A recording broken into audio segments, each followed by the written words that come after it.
Greetings, YouTube, from a rather cold New Hampshire morning. It's about 20 degrees right now. That's Freedom units. And I was going to do a quick radio review here, seeing as it's going to be my most popular reviews.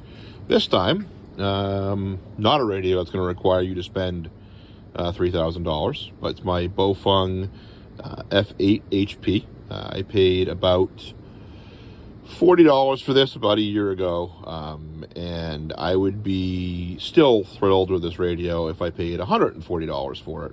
It is a fantastic little radio. If you download the free Chirp software, it is incredibly easy to use.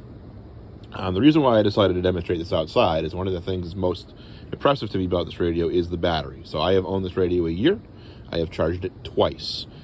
It was about 5 degrees Fahrenheit this morning, and as you can see, the battery indicator is still full. If I key up,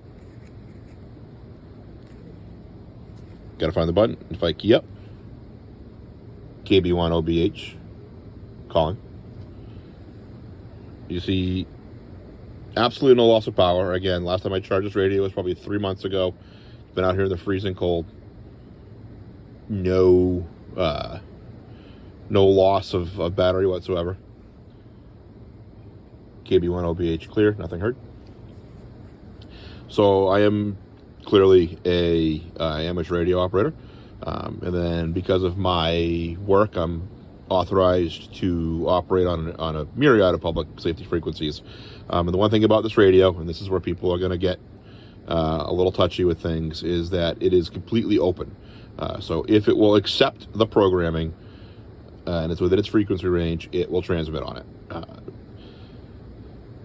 Which obviously raises some legal questions, because the question of type and classing comes in. My guess would be that the manufacturer simply doesn't care, and it's not typed or classed for anything in particular, but it does work.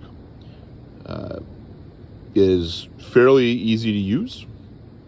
It's extremely lightweight. There's a ton of accessories available for it on Amazon. I have I have 2 handy mics for it because it came in a 2-pack for like $12, and works really well. I have probably 4 batteries for it that I never need to change, and it just lives in my truck. So I use it for, if I am bored somewhere and just want to call out.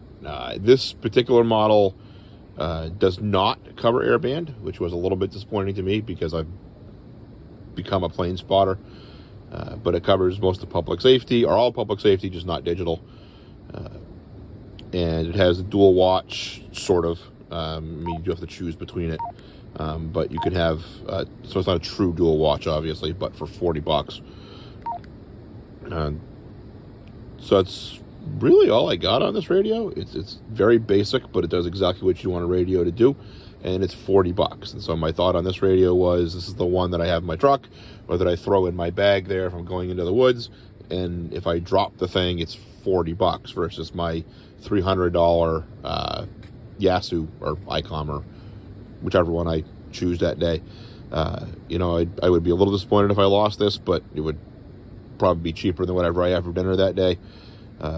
And I could just buy a new one, and because of the Chirp software, just immediately download this code plug and be right back in business. So there's that for you.